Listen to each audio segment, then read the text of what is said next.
Warning. The following podcast is utter nonsense and may cause agoraphobia, kleptomania, insomnia, and oppositional defiance disorder. We are required by law to provide you with this disclaimer for hazardous materials.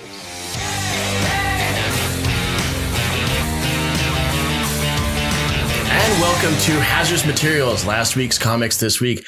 My name is Casey, and with me as always is Gideon Gonzalez. So we're starting off with a book that I've been excited for a good long while. It's The Batman's Grave by one of my favorite creative teams of all time, Warren Ellis and Bryan Hitch. who did my beloved Authority. Yes. What I would consider to be 12 of the greatest issues in superhero comics. Oh, God, I love the Authority so much. Early Authority. Let me be clear. Early Authority. There's definitely a marked drop off when Miller and Quietly take over. No shade on Frank Quietly. Love his stuff. And when they went from R rating to that PG-13, Early Authority really kind of came up with the term widescreen comics. Because everything was just like big, like big budget Hollywood big. Yeah, Bryan Hitch does these amazing wide shot panels that just make you feel like it's this big, gigantic blockbuster. And it is. Authority is like the biggest blockbuster there ever was. Yeah, so I guess while we're talking about this, we should probably also showcase Authority. If you have a chance to actually read the early Authorities, like this is the first issue I'm showing you here. Please go do that. Grab that trade paperback. Treat it like your baby. Great comics. So what did we learn from Grave of the Batman? That, as always, Bruce Wayne's got a spooky old death wish kind of going on. Alfred's worried about him. Yeah, it seems to me like the way they're talking about it, it's like these are brand new concerns when these are clearly concerns that Alfred probably should have brought up, 20 years ago. Nah, he brings it up all the time. Maybe this is just recycling it. Whenever a new writer tackles Batman, they got to have Alfred try out his old concerns. Because he brings up the fact that Alfred actually is, in fact, a soldier. And this is something that's also being showcased in the Pennyworth TV show that's going on right now. The fact he comes from, British Royal Marines or whatever the service he was in. It's like, we could solve a lot of problems if we just killed them all. Which is echoing a lot of comic book edgelords out there that say, why don't they just kill them all? Why? Why doesn't he just kill them all? Because that's not what heroes do. That's what heroes do.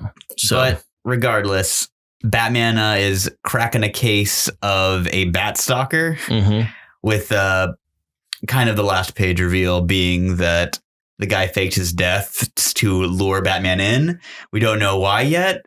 And I'm just going to say it's super refreshing to have a Batman book that's actually a mystery. Yeah, and this guy's room that he finds him is like, it's like 7. Yes. Yeah, there's a 7-level focus on this with all the Batman articles all over the wall. If Batman was a cardinal sin. Right. And Batman walked in like Brad Pitt. Yes. I'm not a big fan of Batman. You know this. Mm-hmm. This book actually might get me in. It's going to be a 12-issue limited series, and I've seen what magic that team has done with 12 issues in the past. And I'm a big fan of these guys. So if they think that Batman can do something fresh after 80 plus years, okay, I'm in. Yeah. And again, it's just nice having a Batman book that's actually like a detective story and not just like a big action book. Yeah, it just seems like a character like Batman has been around so long that there's like no character to develop anymore. Mm-hmm. This has always been my problem with some of the older DC heroes. I mean, with Marvel, you got that continuous continuity, and the characters are mercurial by nature. Mm-hmm. But not so much with DC. I mean, there's basically like, okay, this is our stone figure. We're going to move our stone figure here. It's not moving. It's not changing. Still the stone figure still looking at, this is our stone figure.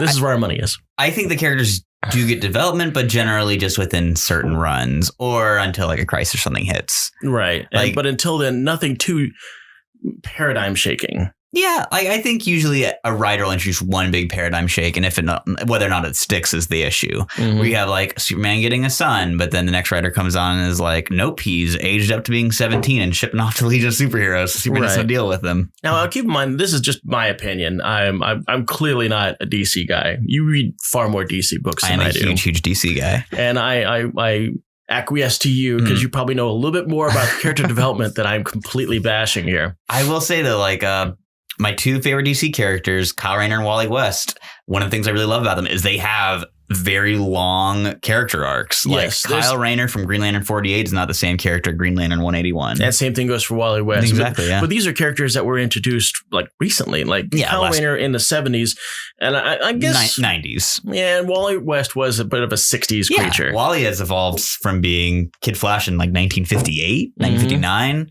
to being the Flash and the better Flash, frankly. The better Flash. We should be getting, I think, a new issue of Flash Forward next week, so we'll get to rant about how great Wally is again. We are both of the Wally fan club. I'm gonna get my Wally t-shirt one of these days. We've gotten far enough off track of the Batman's grave that we can jump into another Year of the Villain special, which I've been a big fan of. Yeah, the Joker. It's so crazy to me how much I don't care for the main Year of the Villain story, but I really dig all the one shots they've done. Some of them are really good. Mm-hmm. Some of them are kind of. I didn't care for Sinestro's. Mm-hmm. You are wrong, but yes, you did not care for it.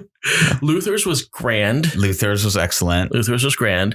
Joker's was told from another viewpoint. I guess that's really what you have to do, because once you start telling Joker stories from a first person viewpoint, like in his head, you've crossed a line. I liked this story, but it comes that problem that I feel like every time we get a solo Joker story, it always winds up being Joker gets a new henchman and here's their perspective on it. And see, I didn't even know about that trend. Yeah, like the Joker hardcover by Azzarello and Bermeo, like the really famous one that came out around Dark Knight. That one uses that same formula. There was when DC was doing all those villain one shots during Forever Evil, they did that same thing. I'm sure there's more examples that I just can't think of off the top of my head, but yeah, it's a pretty recurring Joker trope. But this one's by John Carpenter and Anthony Burch and Philip Tan, and they did a pretty good job with it. And I'm still running a blank on the name of the villain group that uses the card suits. Royal Flush Gang. Royal Flush Gang.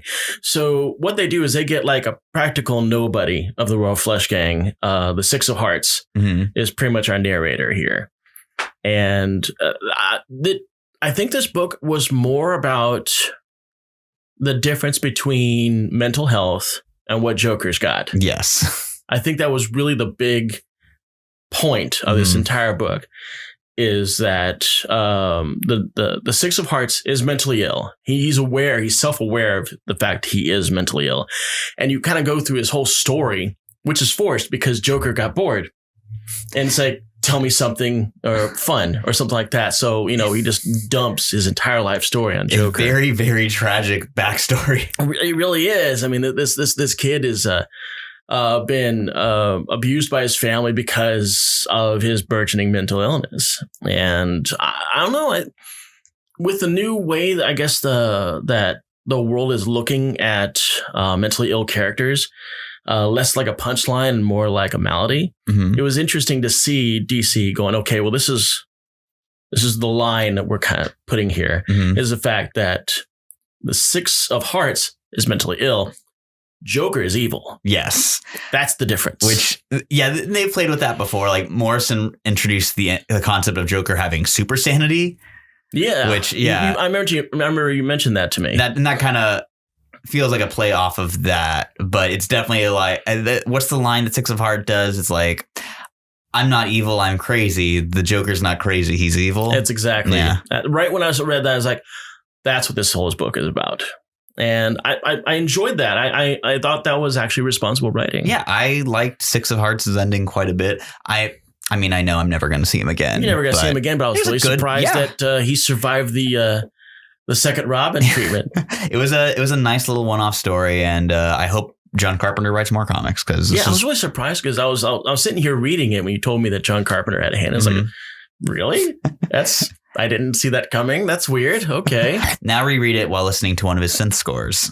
God, he does so well on that. I'm really sad I didn't get to see him when he was in Austin doing a concert, because that would have been amazing. Yeah, because he did the score for Halloween, and he also did the score for Escape from New York and, of course, Escape from LA. Yeah. Now, I'm going to go on the record as saying that I did love Escape from LA. It was the right kind of camp I needed from Snake Plissken. It's great. Especially you love Snake Plissken. I don't know why you're shaking your head. It's like Ghostbusters 2. Do I recognize it's not as good as Ghostbusters? Yes. Am I glad just to have more time with those characters? God, absolutely. Yes. Oh my God. So you're speaking to my soul.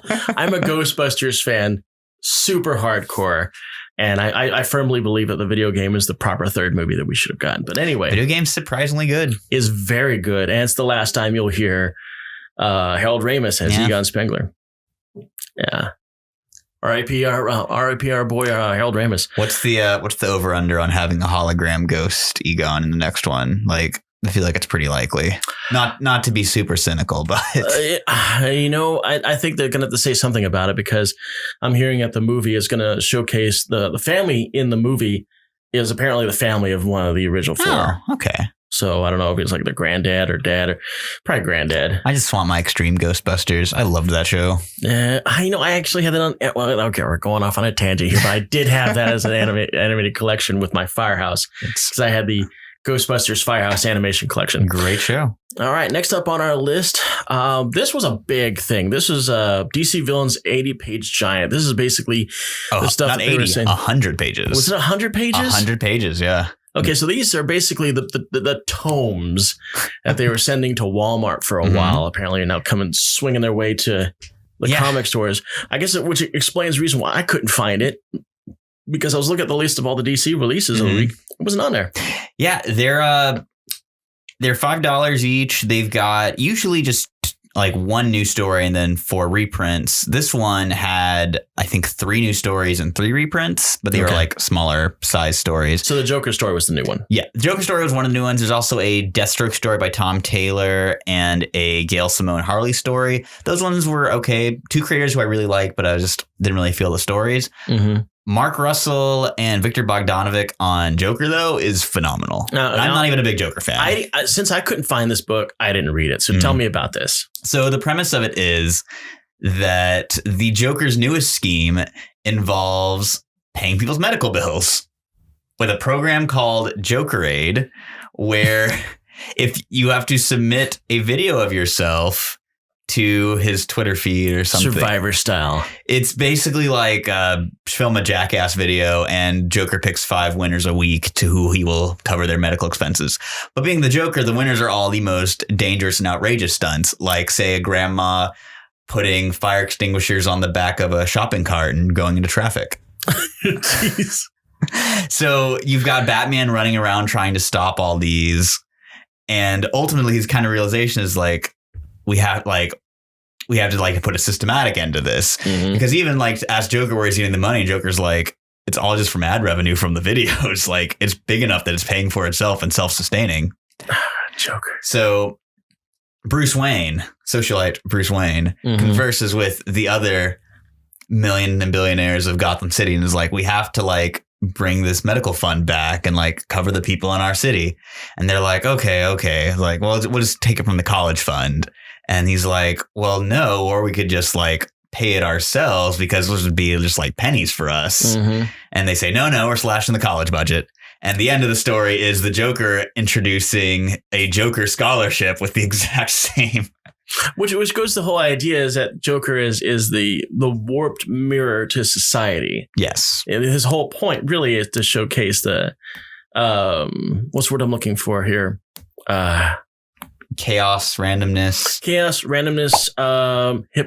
hypocrisy is the word I was looking for. Thank you for helping me. You're welcome. I got you on that journey. I know you do. So, I mean, it only makes sense after hearing what you said that Joker would have done that. Yeah.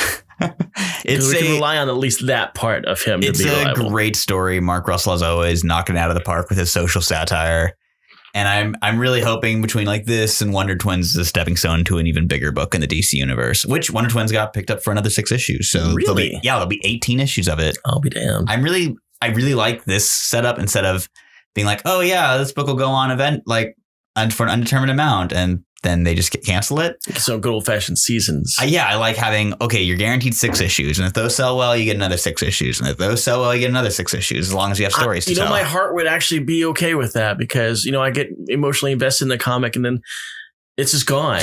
I'm still mad about Future Foundation getting canceled after 2 issues. I'm still that's one mad. of my favorite books right now. I'm still mad about last week's Weapon X 27, which was their last issue. Yeah. And I didn't know about that until I read the last page. I'm like, hey, wait a minute. What are you doing to my character? Wait a minute. Is there a 28? There was not. But yeah, the other stories in the Villains Giant reprints the New 52 Darkseid origin, which I'm not a big fan of. The Jeff Johns, Scott Collins Reverse Flash origin from before New 52, which is amazing. One of my favorite Jeff Johns Flash issues. I love Reverse Flash. And the Stefan Sajic's Poison Ivy origin that he did for Secret Origins. And it's only like 6 or 8 pages, but it's absolutely gorgeous. So if you dug Harleen at all, I would check out the last 8 pages of Villains. You know, I know this isn't on our sketch, but this brings back Flash. Did Flash come out this week or was it last week? Flash came out this week. This week? Okay. I did scan it over because the art looked familiar. Because remember we were talking a while back. It's like, hey, this art looks weird. And it's like, oh, this is the art that was in Flash. Yeah, Scott Collins. He's doing it again. Yeah, I've seen Howard Porter's done a couple issues too. And he was also a major Flash artist around Jeff Johns' run. So Hunter Zolman is in this issue, but he's dressed up as Red. Yeah, that was from a Flash War about 30 issues back. Yeah. Yeah, he was like, he's mastering all the different forces, and I'm not crazy about that direction for the character, but it keeps him around. So yeah, I can't be too upset. He has the same eye lenses as he did when he was Zoom. He's got the black and redded out eyes. Yeah, but he's got wearing the red outfit. Yeah. I'm not really digging. I'm a costume freak. I got to have something different. The yellow and red Zoom costume is one of my all-time favorites. Yeah, I love it.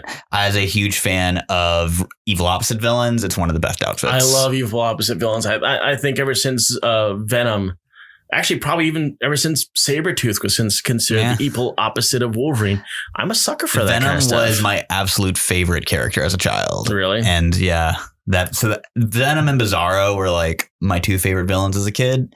And well, Venom I've kind of fallen out of love with. Bizarro is like still obviously I've fallen out of love with Venom as well, but then of course my man Flash Thompson brought that love right back. Yeah, and then they took him away from me. They did. And they're playing with my emotions every week on Amazing Spider-Man because they keep bringing him up. Which, we could just segue into the Amazing Spider-Man right now. We could because we didn't have the list. So let's talk about it. Kindred, the big villain that was introduced in number 1 of this run and has been a big mystery of what their identity is. And you said you had something big to tell me. You didn't want to tell me until just now. So do you want me to blow lead? me away? Okay. So when I was reading the issue and he's got that very kind of like personal talk with Norman Osborn, my first thought was like, oh man, is this Harry? That's what I thought. And then looking at the character design though, I started to think, oh, what if it's Doc Ock? Because like when he died, he had that kind of like desiccated, sunken in look. His eyes were all kind of gone. And I talked to a buddy of mine about it. And he was like, well, yeah, but Doc Ock didn't die in that body. That was a copy of Peter Parker's mind. Yeah. So what if Kindred is that copy of Peter Parker's mind in Doc Ock's body brought back to life? Hence why he's Kindred, because he is kin to Peter Parker. You're killing me here because it's probably true. I think it might be right. I gotta give props. That sounds exactly like the kind of crap I'd be reading about in Newsrama like next month. You won't believe who Kindred is. Like, what? So yeah, we're gonna be sitting here like a month from now going, how the hell did Gideon know this? So my bet is on the little Ockbot copy of Peter Parker in Doc Ock's body is because Kindred. That's just as obscure as possible that no one could have possibly guessed it. So here's my thing. Kindred is in this issue taunting Norman Osborn, who he has in a padded cell. And the angle of his emotions are coming from the fact that he hates Peter Parker, not Spider-Man, Peter Parker, and he hates Norman Osborn. And he in a lot of his language implies heavily that he was part of the people that Norman Osborn victimized early in his career. And they have constant flashbacks to the like late 60s, early 70s Spider-Man with Gwen, MJ, Flash, and Harry. Mm-hmm. Which leads us to believe that, Kindred is clearly one of the classic characters from way back when. It could even be Flash. This could be the way Flash comes back. Ooh, that'd be interesting. It would be interesting. They had to get rid of all these centipedes and crazy crap they've got all over him. Yeah. I gotta have at least anti-venom. My all-American hero, Flash Thompson. Flash Thompson is my hero. Wait, have we seen Kindred's legs? I've seen his feet when he was walking away from the cell. Flash Thompson ain't got no feet. He ain't got no feet. Him. He's got some artificial feet. That's true. He could have centipede feet.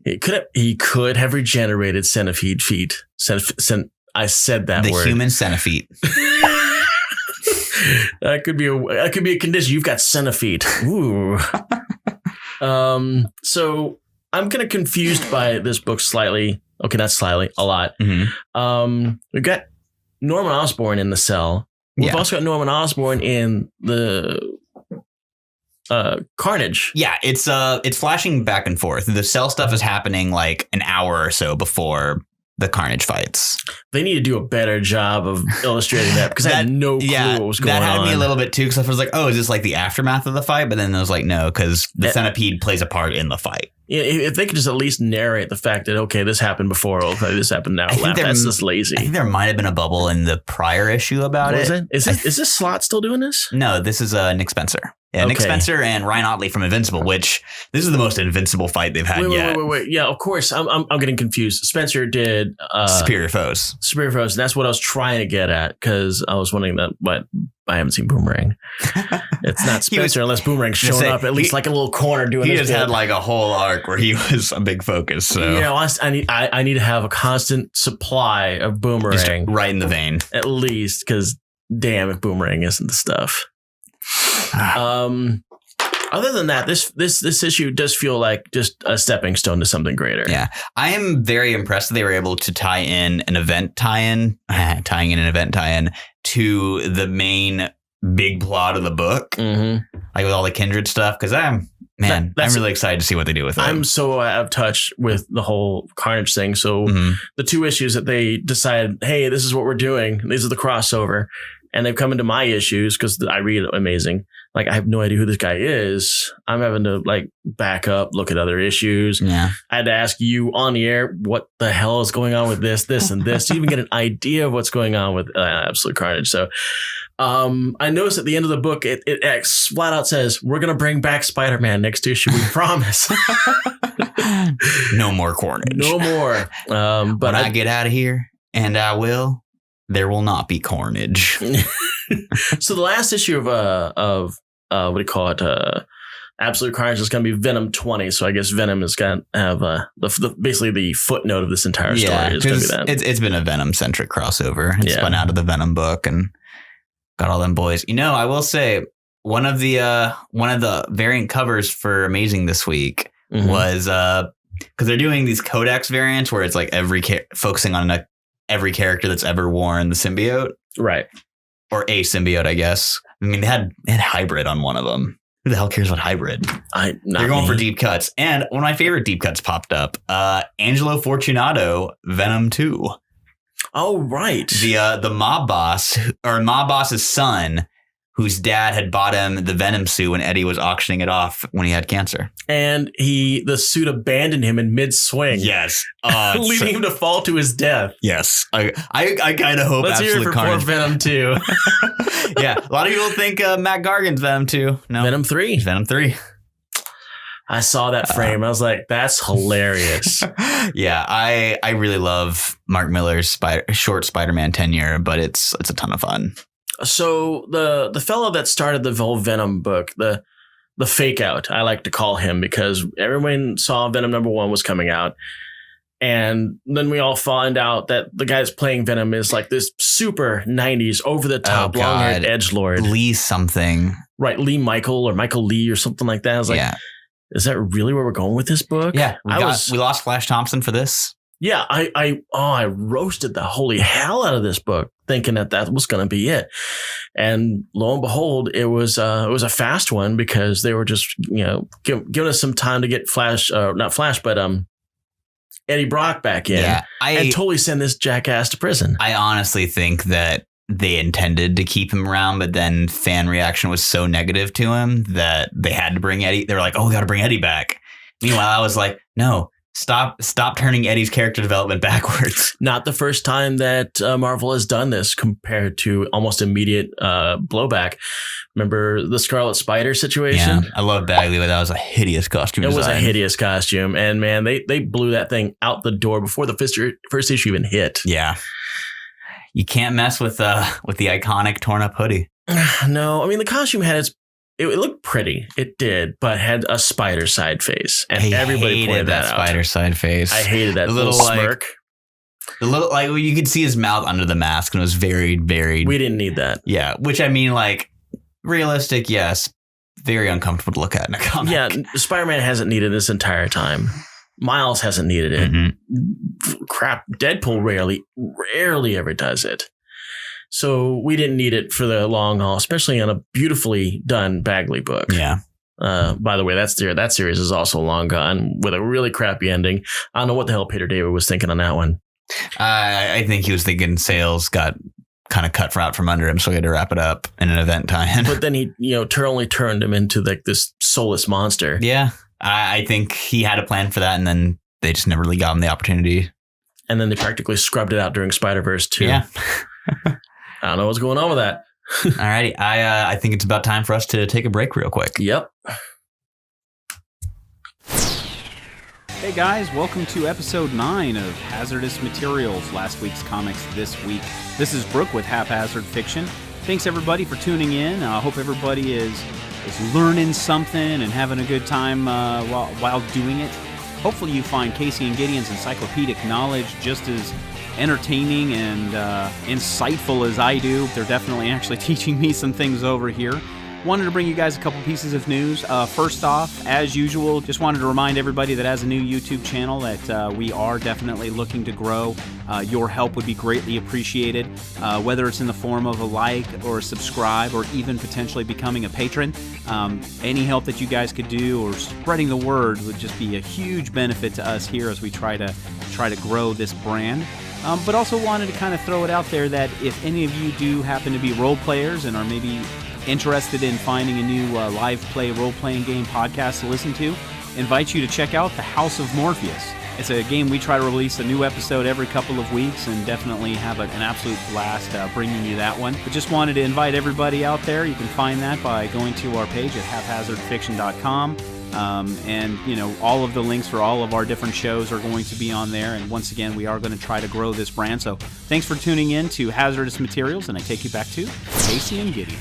Alrighty, and we're back. Casey's on his phone, but we're back. He put it down. And we're going to talk about a book that I initially picked up purely for the stunning Cliff Chiang variant cover. It is Amazing Mary Jane month, so all the Marvel books are getting Mary Jane variants. Mary Jane. As we can clearly see, Doombots are our girl's best friend. Yes, good old Romita Doombots. Yes, that big old Jack Kirby mouth. Yes, very but important. unfortunately, Romita. Now, let's see. Unfortunately, we're a little divided on the art.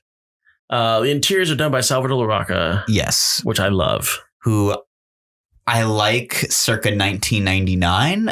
I don't much care for Larroca's art now. I really haven't seen him since Extreme X-Men, and that was back when they were trying that new idea of no inkers. Mm-hmm. Remember that when it was just pencils and color? Yeah, it looked cool. It did. I liked it. Why don't they do that anymore? Times are changing. But yeah, I don't know if it's just being underserved by modern coloring techniques or if it's just an over-reliance on photo referencing. And yeah, do you remember when there was the picture of Iron Man having a heart attack that when you super overlay it or when you put it over the meme of the old man having a heart attack, it turned out Larroca just traced that, wrinkles and all, and put him on the Iron Man mask? He pulled a Greg Land? Yeah, it was... Yeah. Yes, Greg Land is actually a proper term for this. Yeah, Larroca, and yeah, his tracing leaves a lot to be desired. Because there's that. His Star Wars book looked like he was just tracing screen caps a lot. I didn't know this. Yeah. It explains a lot of his detailing. So I'm not a big fan of modern Larroca. But that said, I think he did some pretty solid work on this book. Yeah. I feel like I want to spend the rest of his time burning Greg Land. I know you want to. I do, but we do have we have a show to do. We've already burned through 25 minutes of footage. But yeah, I got a good kick out of his reference for Victor Von Doom Unmasked being Julian McMahon circa 2004. With the Vulcan eyebrows. Yes, those very pronounced eyebrows. Well, Julian has some severe eyebrows by himself. Speaking of which, you can find Julian in Runaways. Which when he first popped up and I was watching, I was like, oh man, Dr. Doom's on this show? And my girlfriend, who was not aware of the connection, was like, oh wait, I'm like, why is Dr. Doom like a rainbow powered man? And I was like, oh no, it's just the actor. No. I'm just excited to see the guy from Nip Tuck. But yeah, Christopher Cantwell, who was one of the writers for *Halt and Catch Fire*, which I never watched, but I've heard good things about, wrote this, and it's a pretty interesting Doom story. He gets framed for an act of international terrorism. And embarrassed on television. Yes. He gets smack talked by a news anchor. He did not care for that. No. Steve calls him a genocidal maniac and a tyrant on air after interrupting him. Which Doom tolerated once. And the second time he referred to him as a picnic ant. There's some great Doomisms in this book. That was the best thing I've ever heard Doom ever say, to refer to somebody as a picnic ant. I like there's a line where he compliments someone for their audacity, and he said, "I would have you killed if I did not enjoy the candor so much." We're back to classic Doom now. So there's basically a garbage disposal unit being built on the moon that's a black hole, and it promises to lower greenhouse emissions and lower the Earth's overall temperature. And it seems to be working. Doom is a notable outspoken opponent of it, which is implied just because he wasn't consulted for it. Yes. But someone shoots off Latverian missiles at it. And then guys in Latverian armor and waving Latverian flags on the moon clearly are claiming credit for it. And Doom's like, who did this? Who's responsible? So he abdicates control of it to his herald, I believe she's referred to as, right. Victorious. And decides he's going to hunt down whoever did this, but also making sure the Latverian people are safe, because Doom's sometimes a pretty good benevolent ruler. Yes, Doom smiles on you all. Doom is the that fabled fictional good monarch. I was reading some of this, and it felt to me almost that Dr. Doom was almost a comedy book. Yeah, it's pretty fun. I'm a big fan of Larroca, despite the fact that he's got Greg Land syndrome, and I'm going to try to ignore that now. And I'm going to try to enjoy this book. I'm going to send you a lot of Star Wars panels. You're going to have to. Sadly, I didn't have enough time to read Dr. Doom because I was reading umpteen number of Joker stories. That we're having to... Surprise! It's almost like there's a movie or something out. I know, right? Synergy, you say? Which is number 1 for the second week in a row. Yeah, I still haven't seen it, so it's not my fault. I haven't actually seen it either. I'm trying to get the production guys and us together for this weekend. We're going to go check it out. You can come with us. Oh, maybe. We'll turn to a little party. We'll see. We all went to go see Joker, and just to see how wrong Gideon was all those months ago. Or weeks. We're still young. This is only our 9th episode. Yeah. 9th? We're on 9? Okay.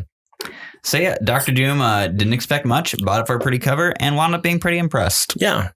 Good for Doom in his first ever ongoing. Well, actually, not really first ever. Ongoing? Yeah, this one's an ongoing. They're labeling it as Dr. Doom's first ongoing, but I mean, Doom 2099. It's the best Dr. Doom book. How long are we really going to expect on this one? Let's make our bets. I'm going to go 18. You're much more generous than I was going to say 10 or 12. You think it's going to be just a solid year and going to get rid of it? Yeah, I think Cantwell's got an arc in mind, and he's going to bounce after that, and they're going to axe the book when he's off. I mean, other villain books have gone longer. Mystique went for like 27 issues. Yeah. I mean, that was also the mid 2000s, though. This isn't. Read Mystique when you get a chance. Good really stuff. Good. It's Brian K. Vaughan working on that, and I think Sean McKeever. Yeah, Brian K. Vaughan, guy did Runaways. Yeah, Runaways, Saga. It's great. Well, I've talked about Mystique before. I've become a broken record when it comes to her. What else we got going on here? I think after that, it's going to lead us to Gwenpool Strikes Back. I love this. Which is the return of the swimsuit issue. Yes. Well, first, Gwenpool Strikes Back number 2 was the sex sells issue. Yes. Where we had to clearly establish that Gwenpool is, in fact, an adult. Yes. But too young for almost every hero out there. Yes. She is 19. So heroes in their mid-30s, it's a little weird. Yes. I did love the, so to any future writer that decides to pair me off with Wade, you nasty. You nasty. And they did bring in Deadpool, which is strange because they brought in Deadpool with the idea of boosting sales, but he's not on the cover of number 2 or number 3. It's true. So it's like the very antithesis of sales boosting. It's not even like Deadpool written on the cover. No. It's like they completely undermined themselves with this. I wish they did the old She-Hulk gag of appearing on this comic, Wolverine and Spider-Man, but we didn't say anything about it. Yeah, I love old She-Hulk covers. So good. Remember when the She-Hulk did an advertisement that says, you better come and buy my book or I'm going to go over to your house and rip up all your X-Men. I try to buy every homage to that cover, but man, some of them get pricey. Yeah. I have seen a few of those homages you're talking about. The Red She-Hulk one where she's holding an iPad and saying, if you don't buy my book, I'm going to delete your pirated comics. Yes. It's pretty great. I wish Red She-Hulk would actually come back. I'm loving Red Harpy. Red Harpy is cool, but Red She-Hulk had it. Going on with that sword, sword. She had her big ass sword. I love that. Did you read that Defenders book that's coming around at that time? Fearless Defenders. No. Before. Well, no, right after. Well, I think it was right before Fearless Defenders. Okay. Because like there was the Fearless book spinning out of Fear Itself, and also spinning out of Fear Itself, there was it was Matt Fraction and Terry Dodson. And it was like Doctor Strange, Iron Fist, Red She-Hulk, and a few other characters. But her introductory line is, as Doctor Strange is recruiting her, can I bring my big ass sword?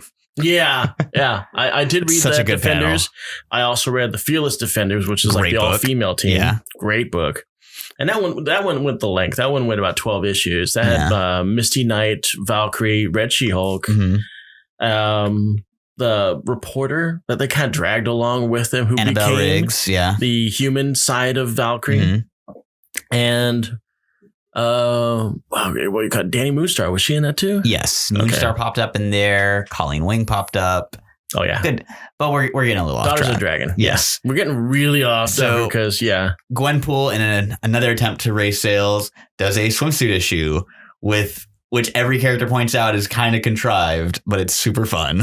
But it goes to something else she was going to do because Marvel drops the sales numbers on Gwenpool and she finds out that people prefer her when she's doing bad stuff. Because I don't want to do bad stuff, but I want to stay alive. So she makes turns the swimsuit issue into a death match. Arcade style.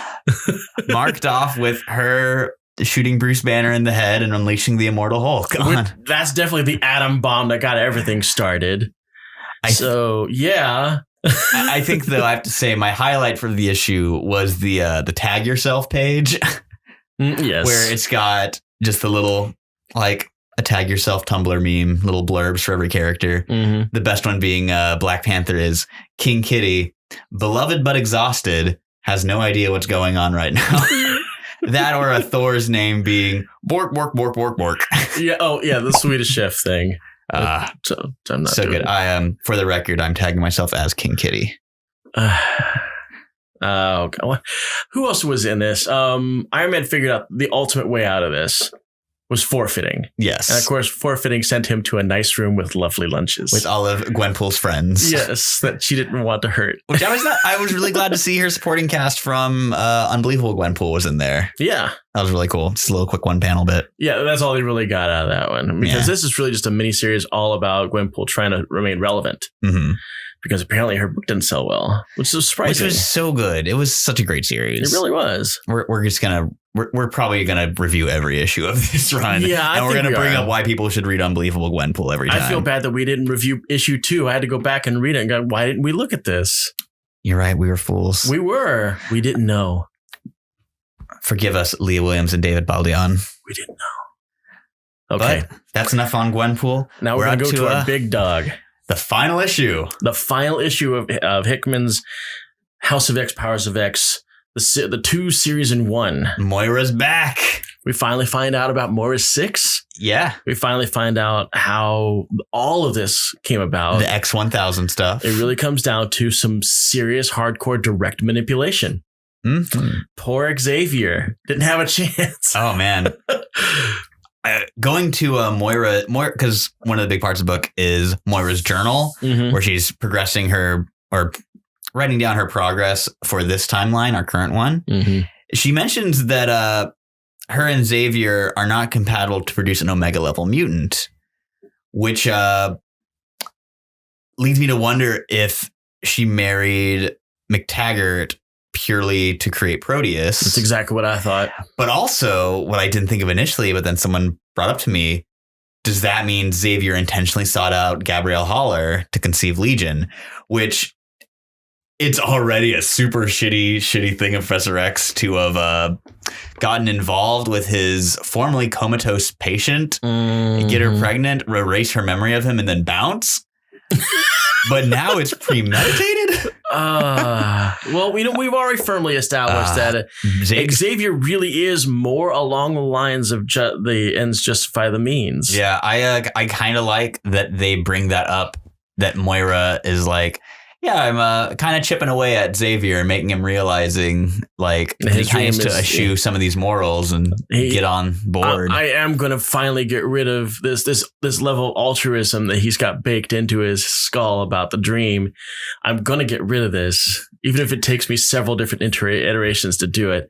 And it really came down to I've got everything. Check me out, and just bakes him. Yeah, and she's got perfect recollection of everything. Mm-hmm. He doesn't. He's just got that nice snapshot. Yeah, of the end of Life 6, which is the year 1000 stuff. And she won't show it to him again. Mm-hmm. She's like, you don't get to invade my head again. That's the end. You got it. You got the show. You need to do something about it. So, yeah.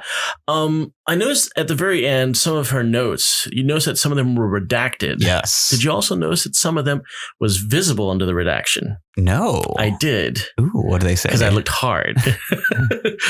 The first redaction, it's got 3 letters, indecipherable, but it's setting the stage. The second redaction, it says Professor X. And the last part, you can actually see it. And it matches the exact same line that she mentions with Magneto. Something along those lines, we're just as bad as they are, or something along those lines. I forget what the exact line is. We're obviously going to have to get back to you on that one. I bring this whole thing and I forget the line. But it's basically her saying with Xavier the exact same thing as she said with Magneto, but somehow she redacted it. Interesting. Go back and look at that and look really hard and you'll see the words I'm talking about. I'm going to have to. But yeah, I'm very excited to talk about X-Men next week. Yes. So yeah, already X-Men #1 comes out. Yeah. So the schedule is we're going to get one a week up until New Mutants and X-Force are happening in the same week. And then Fallen Angels is the last. It looks like they're releasing them in almost in chronological order. Okay. And the funny thing is that they're putting New Mutants and X-Force in the same week. Yeah. It's kind of a little nod there. So I was curious. I did a little looking around and I saw an interview of the guy who's writing Marauders about that whole concept. Yeah, Jerry Dugan. So apparently Kitty Pryde is the captain of a pirate ship. Yes, the Red Queen of the Hellfire Club. Right. So the pirate ship's got Iceman, Storm, Pyro, and I'm forgetting the last. Storm and Iceman, I believe. Storm and Iceman, Pyro, and Emma? Bishop. Oh, and Bishop. And the guy kept asking him, so why pick up the name The Marauders? And the guy that's writing it, just one line, and then they took the name by force. I don't know what that means. It's pretty metal. I'm excited for Mutants of the Caribbean. Yeah, and apparently the Hellfire Club have their own trading company, and that's what they're dealing with. Yeah, the Hellfire Trading Company. Like, because I was in there's Hellfire 5 or 6. Like, this is all cool stuff. Yeah, it's gonna be rad. I'm really excited to see now that they have all the mutants on deck to do whatever they want, what they're really going to start doing with them. Yeah. I'm curious what they're going to do with the old Marauders team. Yeah. Well, what's going to become of them? Because they showed up, didn't they? My mic went out for a second. They're all there. Well, sans what they did to my boy Victor, but we won't get into that for the 3rd week in a row. But they're all there. Yeah. Yeah. The originals. We will see. Sinister's not been shown as a member of any of the teams, right? Mm-mm. Okay, so I'm sure wherever Sinister goes, they'll pop up. I've seen a lot of interviews talking about Sinister, especially this one Marauder, and they keep bringing back the concept that the Sinister they've got is the true Sinister, is the mutant Sinister. Yeah. I don't know really what that means or what we were dealing with previous to that. But we'll see. Yeah, well, I guess we'll see. So that's going to pretty well wrap up our comic coverage today. And we're going to start talking about X-Men constantly for the next few weeks. Oh, my God. Yeah. Do we want to take a break or do we want to barrel right on ahead into news? All righty. I guess we're getting into the news now. We're going to the news. So, first you got something like almost immediately as soon as you got here, you got a text message. Literally like 15 minutes before we started recording, I got a text from my buddies being like, hey, you see those new Suicide Squad cast pictures? No. Yeah. So I'm going to bring that up right now. Yeah, check this out. What we see here is Nathan Fillion as Arm Fall Off Boy of the Legion of Substitute Heroes. As we're seeing, our boy Gunn is going classics with these. These are costumes. They're wearing costumes. Yeah, I love his little logo of the skull with cross arms. What do you think the over-under is on him getting beat to death with his own arms? Within the first act. Oh, yeah. It's going to be great. We've got Pete Davidson as Blackguard, the first villain Booster Gold fought. I don't know who that is. He had a guy who's just kind of another tech suit guy, really? But Davidson looks more tactical looking. He's got guns and whatnot. Think he's going to get wasted as well? Oh, probably. Yeah. Most definitely. Michael Rooker is Savant, who is a Birds of Prey villain. He was the heir to a criminal empire and did some kung fu stuff, which feels kind of a weird fit for Rooker, but Savant had like some gray hair. So yeah, surprisingly, even though Rooker's getting up in his years, man's pretty fit. Yeah, he is surprisingly buff. Yeah, Michael Rooker's the stuff. I was really hoping he was going to be Captain Cold just because I wanted to see him in those goggles and the parka. Captain Cold. He's got the mug for it. It would have been great. Does. But yeah, so we'll see him as Savant. Flula Borg is going to be Javelin, who I've never heard of either. Javelin's a old Green Lantern villain. He is. Yeah, he's. Did he have yellow javelins? Yeah. Okay. He had bright yellow javelins, which is why he could fight Hal Jordan. Now I know who this is. He was also in a couple issues of Ostrich's Suicide Squad, and I'll let you think of how his fate ended up. I'm pretty sure he died. I think he actually got out. I don't know if he was Javelin. It's been a hot minute since I've read it. He seems like the kind of guy who you could see torn in half. Oh, yeah, totally. And then we've got Mei Ling as Mongol, sister of Mongol. Not the right Mongol. One of my favorite names ever. I love it. Mongol. This whole movie screams comedy. Oh my God. This is even more comedic than Guardians of the Galaxy. I mean, the trailer for this is going to be insane. And speaking of Guardians, Sean Gunn, who did the mocap for Rocket Raccoon in Guardians, is playing classic Firestorm powerhouse villain Weasel. Firestorm's villains suck. So, well, I knew in the early Firestorm he fought off against Hyena. Yeah, the Hyena. There's like and the Hyena turned out to be like his girlfriend or something like Black that. Bison. There was Killer Frost had reasonable power level. Multiplex was just like a budget multiple man. And they introduced Firehawk. There is, of course, his greatest foe of all, Slipknot, the man who can climb anything. Oh, God, Slipknot. So for a hot minute, Ostrander was writing both Suicide Squad and Firestorm. I'm fairly certain he was just using Firestorm as a funnel to create garbage villains to kill off in Suicide Squad. That's smart thinking, though. It's like, I need something that's just going to just get killed. Let's give him 4 issues in Firestorm, transition his ass on over here. Oh, it was waste him. It was the 80s, sir. You don't get 4-issue arcs. You got a one and done for these guys. Typhoon, that was another Firestorm. Typhoon, Mind Boggler. Yeah. Who dies in the first issue of Classic Suicide Squad. Oh. Because Captain Boomerang hits on her, she doesn't reciprocate, and then he leaves her to die. Because that's the way Boomerang rolls. That sets the tone for what a bastard Captain Boomerang is. And it sounds almost exactly like what he did. Well, almost what he did with Slipknot, which is taken straight from the comic. He's like, "Hey, man, the bombs, they're fake. Like we're just gonna break for it." And then he pretends to break for it and lets Slipknot run out and die. Man, Slipknot had it coming so badly. Slipknot. I'm surprised they didn't climbed our way into our hearts. I'm surprised they didn't do away with Dr. Light in much the same way that they did away with Slipknot. You know, I think then they have to actually address Dr. Light. Yeah, and they also have to address what he did. And I think they're trying to bury that under the rug a bit. We might have talked about this already in a prior episode, but I liked what Chris Priest did with him in Deathstroke, where he's just kind of excluded from the supervillain community now, and he basically is just a like because they found muscle for hire and like in small dictatorships. Yeah, Yeah. We're not going to get into what Dr. Light did. It's that bad. This ain't a very special episode. No, this is not. That's not that episode. But there's a reason why he's not well liked amongst the villain community. But Suicide Squad looks amazing. I'm so excited for it. Right back to where I was in the back half of 2015 when I was convinced Suicide Squad was going to be the best movie ever. Because that trailer was so badass. Yeah. To this day, I'm still convinced the first Suicide Squad could have been good because the trailer told me it could have been good. I was like, oh my God, the director of Fury and the writer of Training Day is doing an adaptation of one of my favorite comics ever. Hell yeah. And that musical track that they had over that just knocked that trailer out of the park. Yeah, the Bohemian Rhapsody trailer is amazing. It's one of the best trailers I've ever seen. Yeah. When they have the beat set to Boomerang opening up a can of beer. Amazing. Sold me. I still get goosebumps from it. That's like I love the trailer more than I like the movie. And then the movie gave me a concussion. It did. Now we're going to go on to this. I have no segue for this whatsoever. So we're just going to dive right into it. I could spend the rest of the show talking about Suicide Squad. So really please stop me. But we're going to talk about Rick and Morty because they dropped their trailer for their newest season coming up. And it is hilarious. Yeah. As much as on the off season of Rick and Morty, I grow to resent it. Whenever it's on, it's so good. Well, I mean, there was the whole fan poison that was happening during the Szechuan sauce crisis at McDonald's.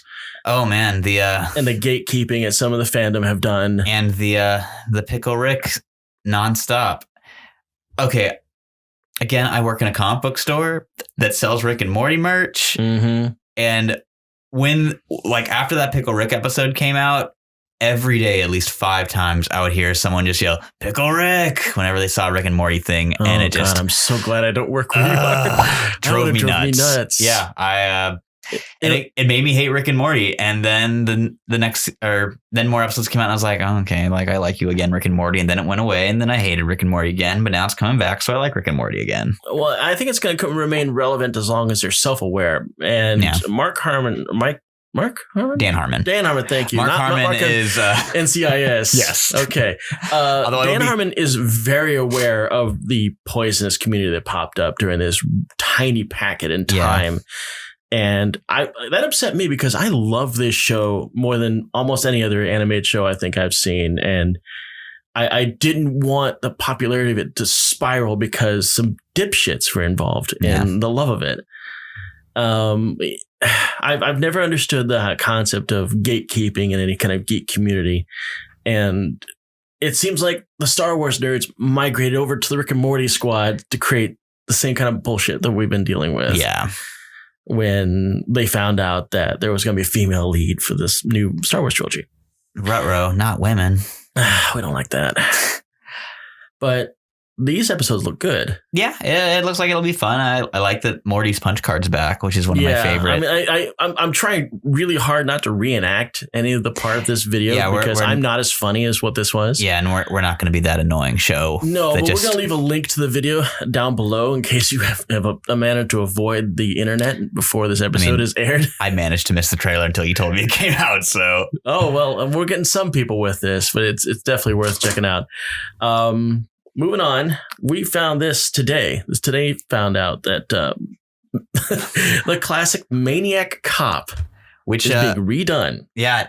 For HBO. Yes. And depressingly relevant Maniac Cop. Yes. Now, I don't know if some of you people are probably not too clear about the whole Maniac Cop series that happened in the 80s. This starred a D, maybe even an F level actor who is known for his gigantically lantern-sized jaw. Has. Should we link a picture? Yes. Yeah. Look at this man's face. It's massive. He has the world's biggest face. He has the biggest face ever. But more important than him, though, opposite him as the lead is Bruce Campbell. Oh, that's right. One of his earlier roles. That's the reason. Very young. The reason I saw Maniac Cop was like, oh, Bruce Campbell's in this. So Maniac Cop ran for about 4 movies? 3, 4 movies? I think it's 3 movies, but I would not be surprised if there was a 4th one. It basically started off as like a vigilante cop. Yeah. And then he became undead. Yeah. It's a slasher movie with a cop as the villain. Yeah. So so you can see why it's a... by part 3, he's falling apart Jason style. Yeah. Yeah. So apparently somebody at HBO is thinking, I don't think there's enough Maniac Cop in the world. We're going to have to own that. It's going to be a fine line to toe because I read about Maniac Cops every week.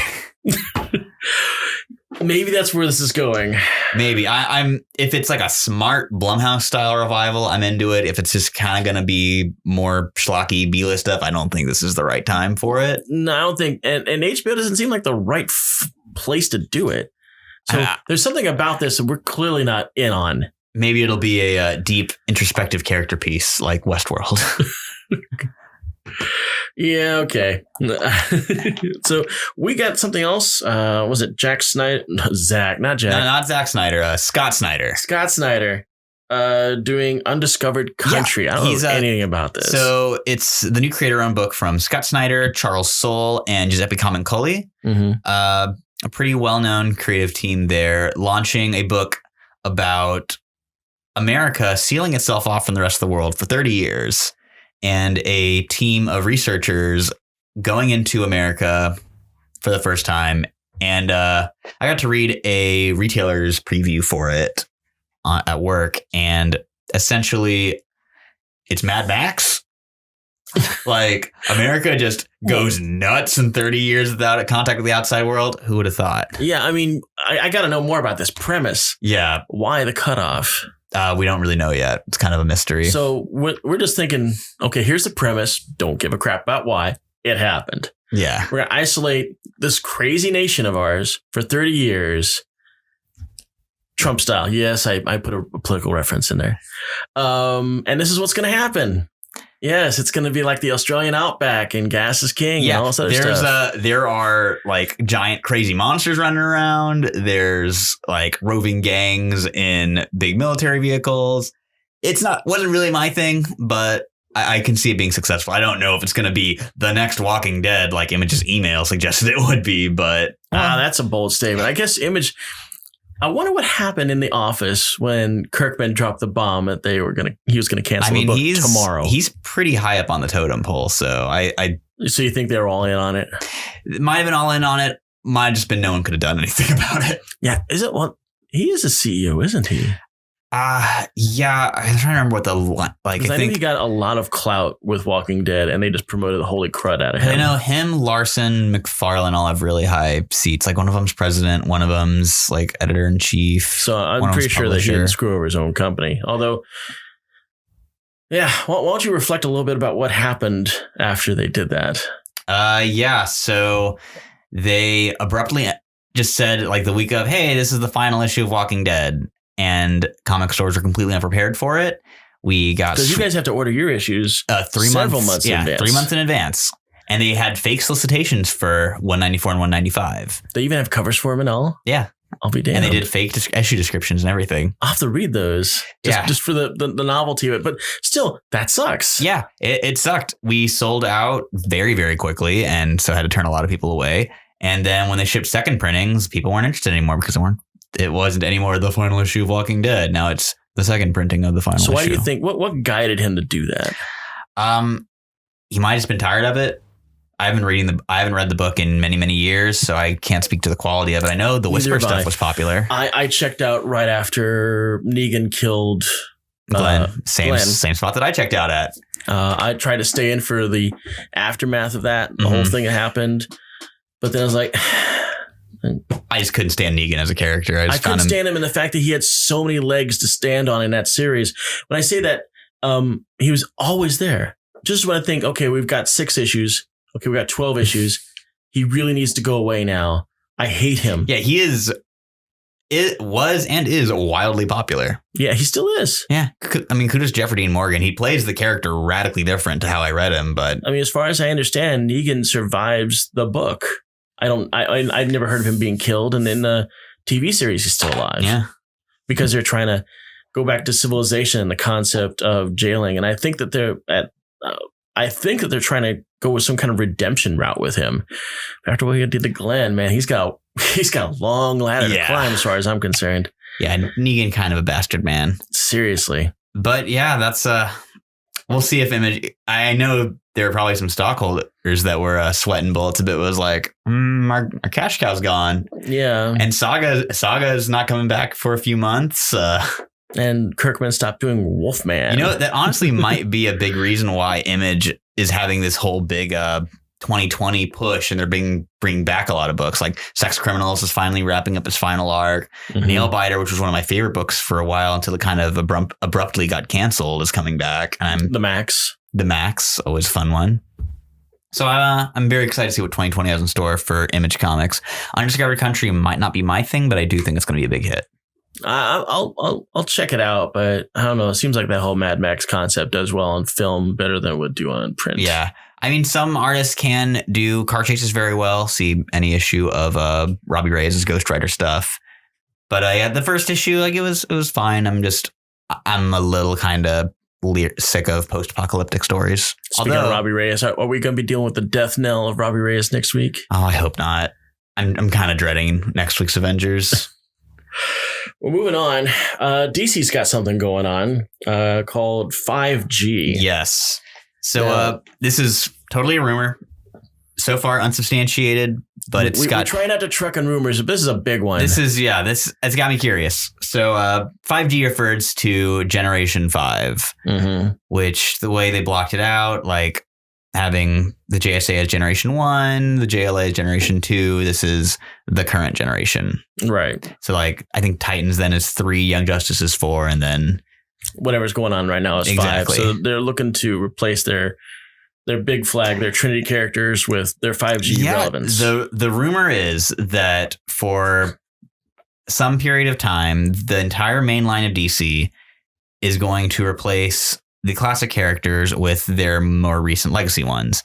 Like the Luke Fox Batman thing that's been swirling around for a few weeks. John Kent taking over as Superman and probably getting another age bump, which will drive me crazy again. And you saw the most recent age bump that he got when he went and spoke to Damian. Yeah. And Damian's like, what happened? Yeah, because he went from being 10 to being 17. Yeah. Now he's flying off with Legion superheroes. Good looking costume. Yeah. I kind of liked the hoodie costume a bit better, though. That was cute. So I don't really know much more beyond this on 5G. Yeah. This is an in development kind of thing, but we're pretty sure this is what's going to happen. I'm curious. You know, on the one hand, I kind of want to be like, oh, good, an excuse for me to drop some books. But on the other hand, I'm like, I would rather read literally any character but Barry Allen and Flash. So let's do it. Oh, God, yes. Please bring back Wally West, which I think is going to happen after the whole Flash Forward. Thank you. Yeah. Hey, next week, got another issue of it. Oh, yeah. No kidding. Very excited. Now, this last bit is video games. Yeah, we're doing video games, but it's superhero video games. I bequeath this to you because I do not play the cursed video games. I am a huge fan of City of Heroes up until it was shut down. Was it 7 years ago? I'm asking you like you know. I'm wearing my weathered Statesman shirt. Statesman was their main hero, combination between like Captain America and Superman.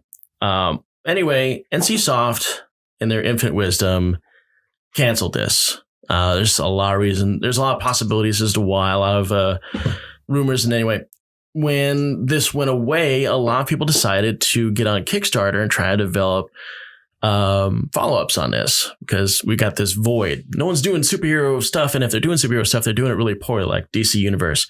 I don't know if you ever played DC Universe Online. Yeah, this was fine. It's fine. The costume creator on it is there's another one out there called Champions. Unfortunately, Champions isn't really that well done. Anyway, some people put together a thing called City of Titans, which is the spiritual follow-up for City of Heroes. And they put their stuff on Kickstarter back in 2014. And they've been developing stuff on a volunteer basis for about 5 years. Between that Kickstarter announcement and now another group called the Ship of Heroes. The concept is that you're no longer on Earth. You're on this gigantic city-sized ship that's divided up in zones or different cities and whatnot. It's a little over the top, a little far-fetched, but that's the hook. Mm-hmm.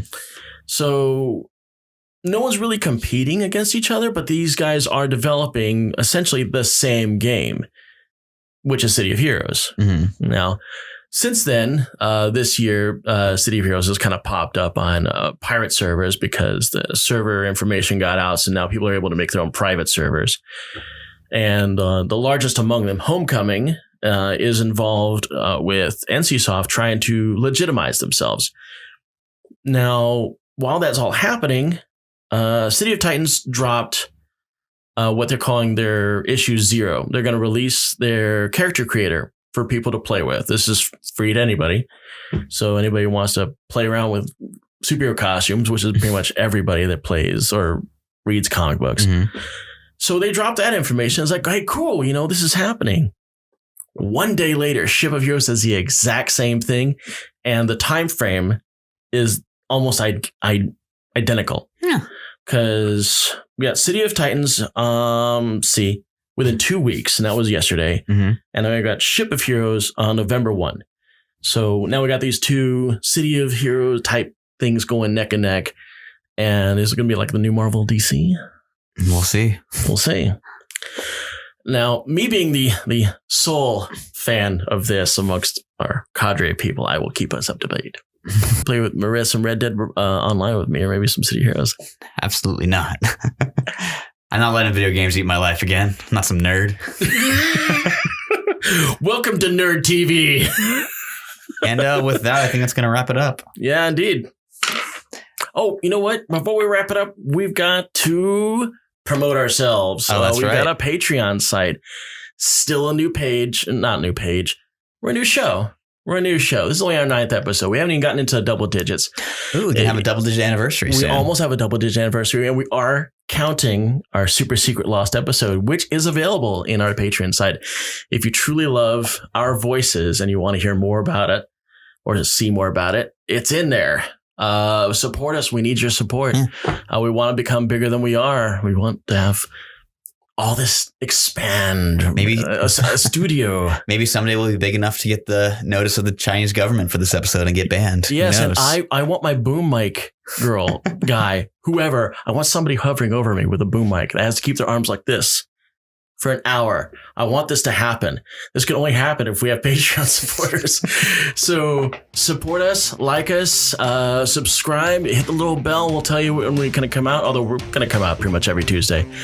And hopefully we can keep making these episodes. Alrighty. Well, see you guys next week.